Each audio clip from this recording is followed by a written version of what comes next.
Good morning, Botai. Continuing with some of the halachot of Mishloach Manot. As we've spoken about yesterday, one of the main reasons for the mitzvah of Mishloach Manot is to create friendship, camaraderie between people. So because of that, you have to send Mishloach Manot containing foods that the other person can eat. Which means, if you're sending foods that are below the kashrut standards that the person keeps, the person's not yotzei dechovah, which means if the person's faradi, and you send them Mishloach Manot with meat, that's not halak bet Yosef lechol hadeot, person's not yotzei dechovah. Or, for instance, if you send him a baked good, something that's made out of the 5 grains, and it's not kemach yashan, isur deoraita. Therefore, if you send it to him, you're not yotzei dechovah. Why? Because you're sending him something that he can't eat.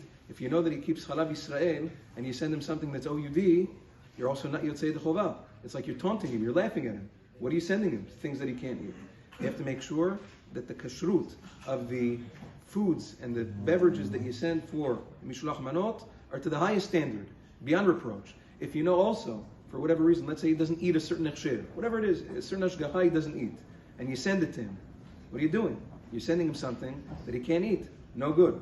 However, what happens though, that's with regards to kashrut. What happens if it's something else? Let's say, for instance, let's say the guy's a diabetic. Yeah, the guy's diabetic, very dangerously diabetic, and you send him candies and licorice and cakes and whatever. What are you doing? You tell him to drop dead. Aval ma, mikol makom, person's yitzei dechovah. Why? Because at the end of the day, he can give it to his family, there's other people that he can share it with.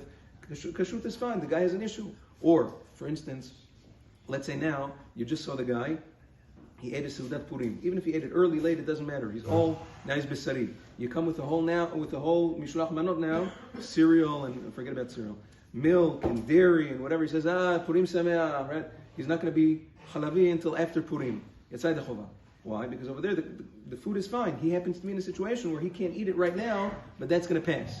Therefore, and he can also share it with other people, over there, he would be Yotzei dechovah. But remember, the idea is, sometimes you'd be surprised. The kinds of Mishloach Manot, the kinds of foods that people put in there, the kashrut, so I don't know what it is, but sometimes people are not so makpid about kashrut. Now I know people are going to say, halevai, people should watch their mouth, what comes out of their mouth, like what comes in their mouth. That's all correct. That's absolutely true. You have to watch what comes out of your mouth, but that doesn't negate the fact that you have to watch what comes in your mouth also. Right? One's not more important than the other.